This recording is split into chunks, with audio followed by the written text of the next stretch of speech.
arkadaşlar, nasılsınız beni sorarsanız her zaman söylediğim gibi bomba gibiyim. Nişantaşı'nın göbeğinde tarihçesi 1950'lere dayanan Hünkar Lokantası'na geldim. Feridun Ügümü'yü bulacağım, ellerinden güzel leziz bir yemek yiyeceğim ve tabii ki size burayı tanıtacağım. Hadi gelin.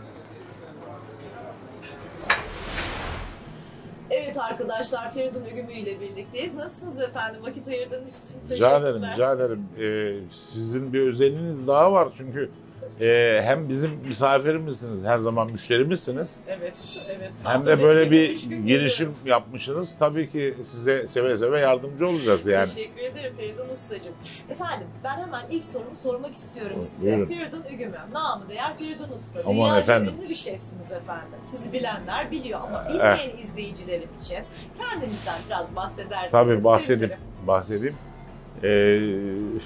Ben zaman içinde Türk mutfağını tanıtmak için 7 kıtaya da gittim. Evet, maşallah. Oralarda ciddi programlar yaptık, böyle demolar yaptık, tanıtımlar yaptık, konuşmalar yaptık. Ve bir şekilde dünyadaki, gittiğimiz ülkelerdeki yiyecek içecek dünyasına, basınına, beslenme uzmanlarına kadar herkese bizim mutfağın inceliklerini gösterdik falan. Tabii orada doğal olarak televizyonlar ve yiyecek içecek dergileri, kitapları konu yaptı bizi. Bu şekilde bir çalışmalarımız oldu yıllar yılı. Bir dolu da ödül aldınız. Evet, aldık ödül ama bu daha çok mesela örnek vereyim, Japonya'da 3 sefer gittik oraya. Evet. Japonya'da zeytinyağlı yemekler yaptık. Tabii zeytinyağı markasını tanıtmadık ama zeytinyağının kendisini tanıttık. Orada hiç zeytinyağı tüketimi yoktu. Ve Japonlar ikinci gidişimizde öyle bir halletmişler ki o işi bütün marketlere zeytinyağı gitmişti. Süper. Çünkü onlar doğru şeylerin peşinden koşan insanlar. Doğru. Daha önceden soya yağıyla yatıp kalkıyorlardı. Bunun gibi şeyler oluyor. Bu bir işe yaradığımızın kanıtı olduğu için ödülden ziyade beni daha çok mutlu eden bu tip şeyler oluyor. Örnek olmak. Netice itibariyle de Akdeniz ülkelerindeki gibi bizde de zeytinyağı üretimi var. Onlar çokça daha evvelden pazarlamışlar. Bizim zeytinyağlarımız da bu şekilde pazarlanmış oldu. Bu da gurur verici bir şey. Yunanistan'da da çok meşhursun. Yani evet, orada Feridun da başka bir şey yani. Ügümü Orada Yunan herkes sosyetesi tanıyor. Feridun Usta'yı çağırıp orada parti veriyor. Yani Evet. birbirleriyle yarışıyorlar. Türk yemeğiyle Yunan daveti veriyorlar falan. Bu çok güzel anılar oldu orada tabii ki. Ama orada defalarca sabah kuşağında canlı yayınlara çıktım. Mutfak konuştuk tabii. Evet. Moda oldu yani, beni çağırıp da orada bir yemek daveti vermek. Hatta bir tanesi sırf beni çağırıp davet vermek için sevgilisinin isim günü tertipledi. Yani isim gününde yemek daveti verdi falan.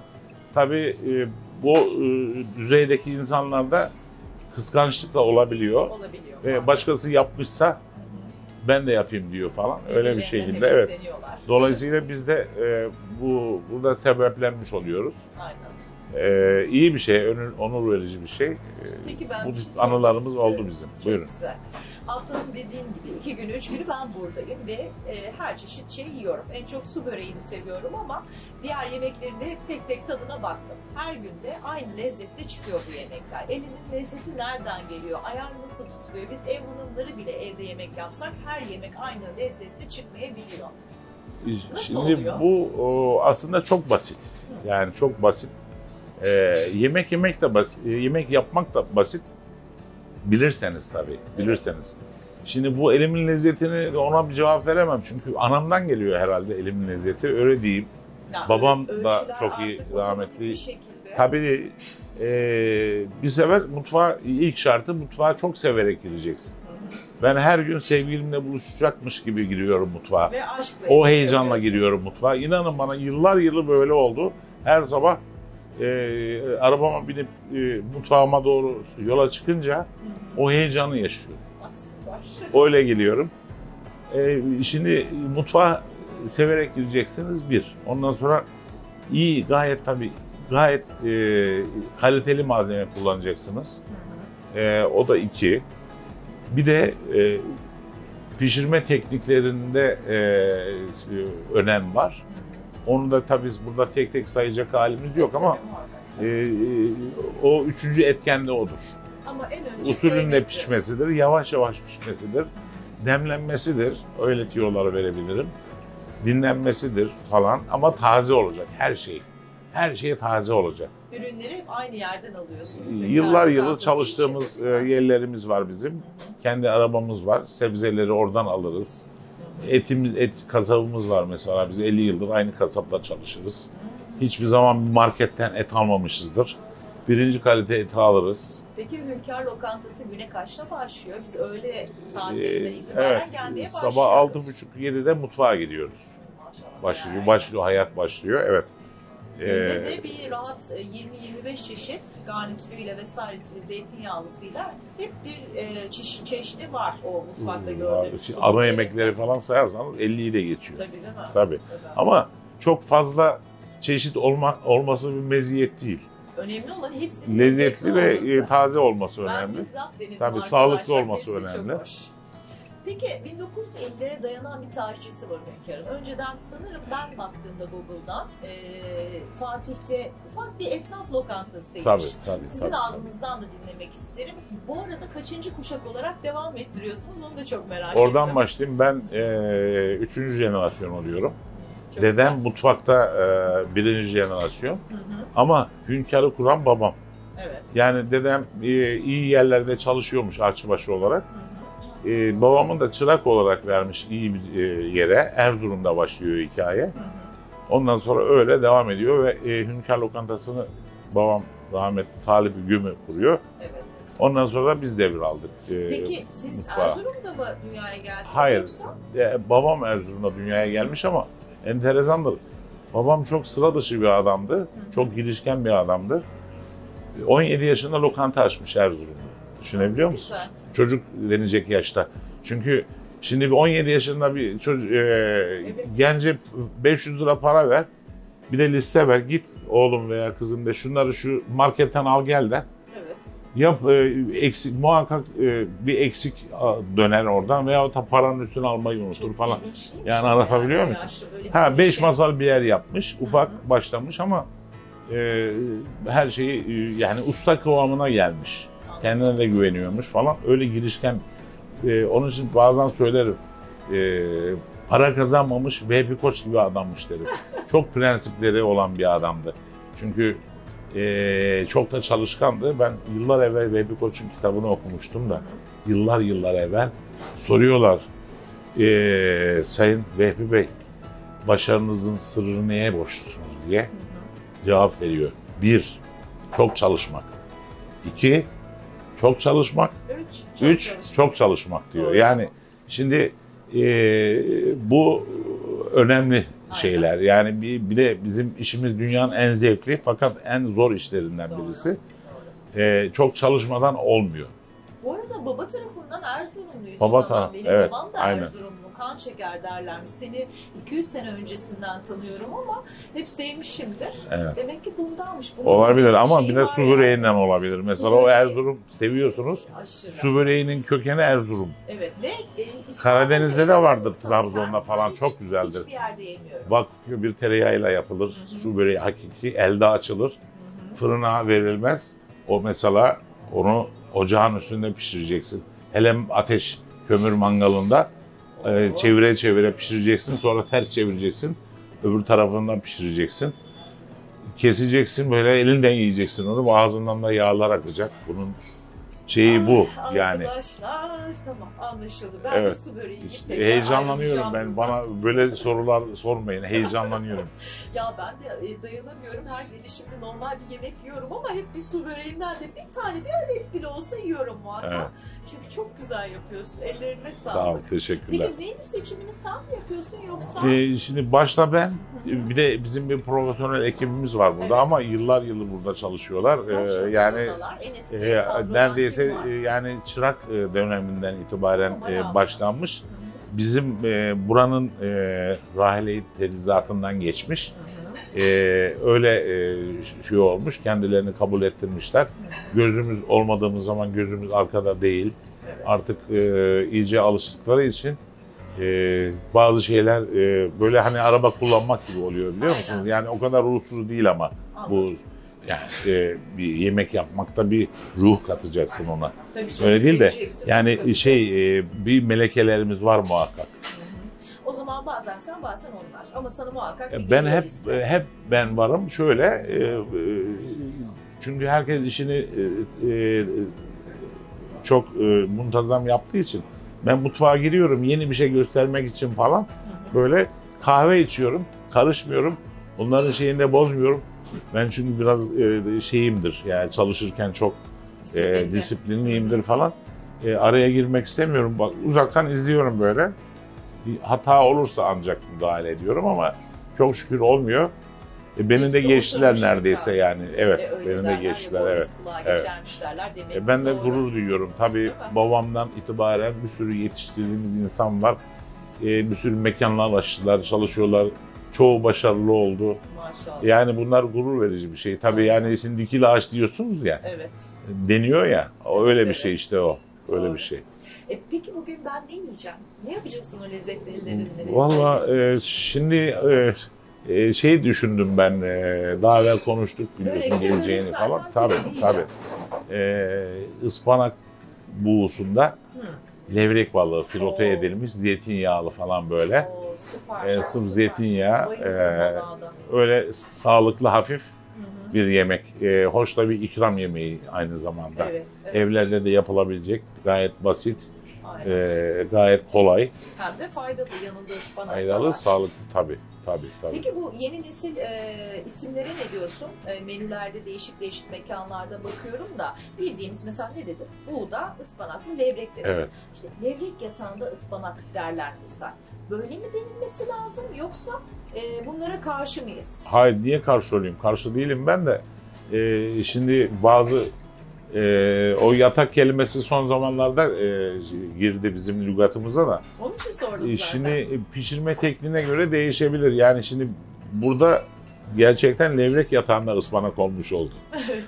Ama mesela Avrupa'da yıllar evvel ıspanak yatağında levrek olabilirdi. Yani vardı. Hatta yanına haşlanmış ve zeytinyağıyla ve maydanozla sotelenmiş lob patatesler konur. O da çok güzel gider balığın yanında. Oo, evet. Mesela ben balığın yanında beyaz pilav da çok severim. Ben de severim. Şahane olur. Bir de ben onu zeytinyağlı Ege usulü pazılı pilav yaparım. Oo. Zeytinyağlı. Yanında çok güzel bir eşlikçidir onun pazılı pilav. Ve onun içine de yeşil soğan konur, pazı konur, karabiber konur. Sırf zeytinyağıyla yaparsınız onu. Zeytinyağının acılığını hafif almak için de üstüne böyle birkaç dilim manda kaymağı koyarsınız. Kapağını kapatırsınız onun. Öyle yavaş, kaymak aşağı doğru o pirinçleri böyle yıkaya aşağı doğru iner. Onunla bir aşk yapar. Öyle nefis bir şeydir o. Şiir gibi. Aman yarabbim. Peki ben kiminle röportaj yapsam soruyorum. Sen de dünyaca ünlü bir şefsin. Yeni nesil izleyicilerim arasında da şef olmak istiyorlarsa, aşçı olmak istiyorlarsa onların ne önerirsin? Nasıl bir yol izlesinler de senin gibi başarılı bir kariyer yapsınlar? Şimdi bir sefer biz şanslıydık. Babamız vardı arkamızda. Yani bir hazır mekan vardı. Evet. Tabii çoğunda yok bu. Kendileri ilk adımı atacaklar bu mesleğe hevesli olanlar. Tabii hevesli olanlar dedim. Hevesli olmaları şart baştan. Hevesli ve meraklı olmaları şart. Meraklı olunca, çok çalışınca, sevgiline az vakit ayırıp da erkek veya kadın fark etmez. Sevgiline daha az vakit, mutfağa daha çok vakit ayırmak lazım. Doğru. Yani mutfak da bir sevgili. Doğru. Yani çok mesai vereceksin, çok sebat edeceksin. Böyle hemen şeyle olmuyor bu, yani sıkılmayacaksın.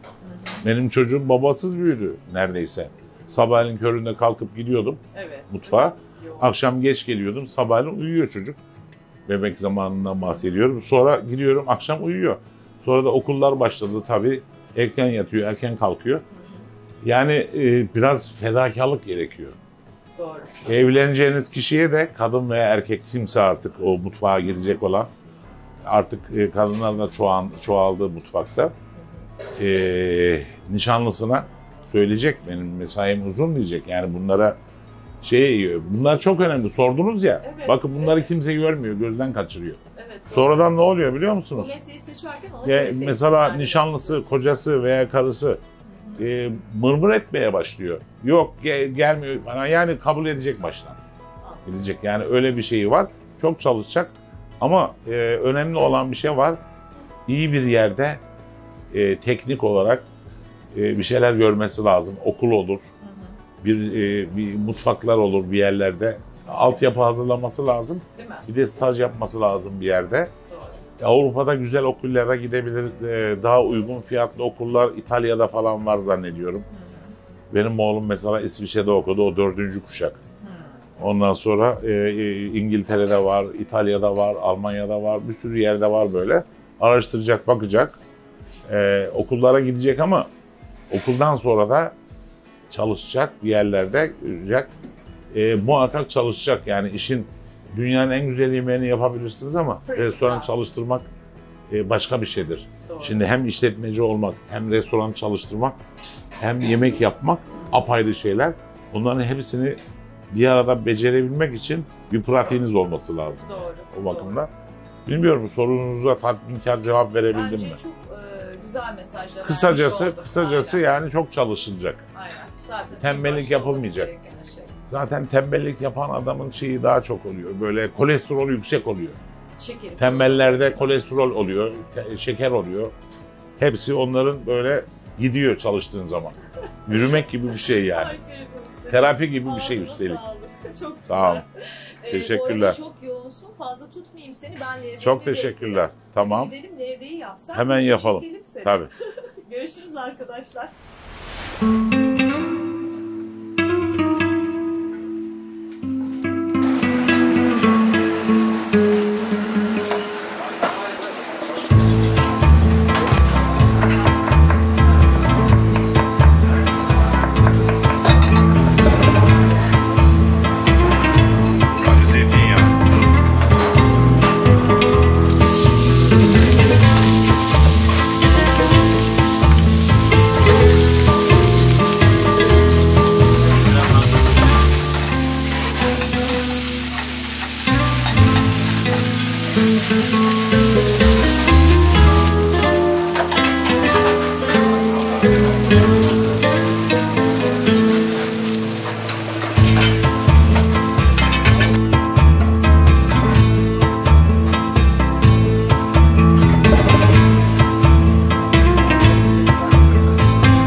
Hepsini ayrı ayrı koyuyoruz tuzu, çünkü fazla olmaması için ıspanağı ayrı.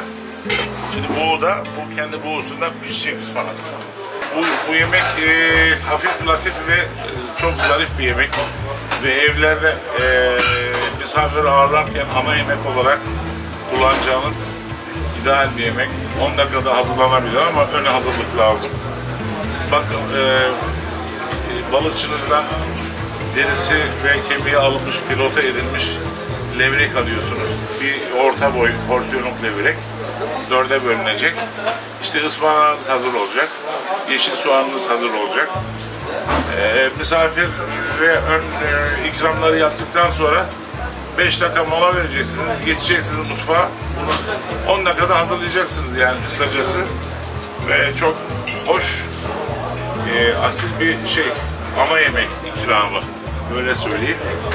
Afiyet olsun. Yanında ne gider? Çok güzel bir nalince gider mesela, beyaz. Veya ne bileyim yani hep Alaturka şarapları, Türk şaraplarını tercih ediyorum, Türk üzümlerini. Paralar içeride kalsın. Bir içeriye katkımız olsun. Milli firmalara katkımız olsun. Hem öyle yerli kullan, yabancı şarap da içmiyor değiliz, içiyoruz ama Bu ve duyarlı olmak da lazım. Bizim ürünlerimizden kullanmak lazım. Yerli ürün, yerli üzüm ve yerli imalat. Artık bizim şaraplarımız çok güzel.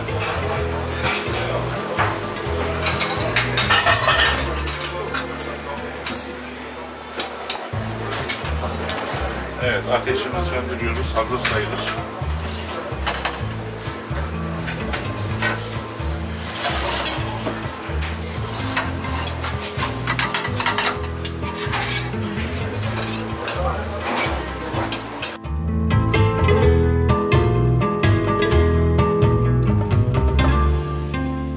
Bitirdik. Herkese afiyet olsun.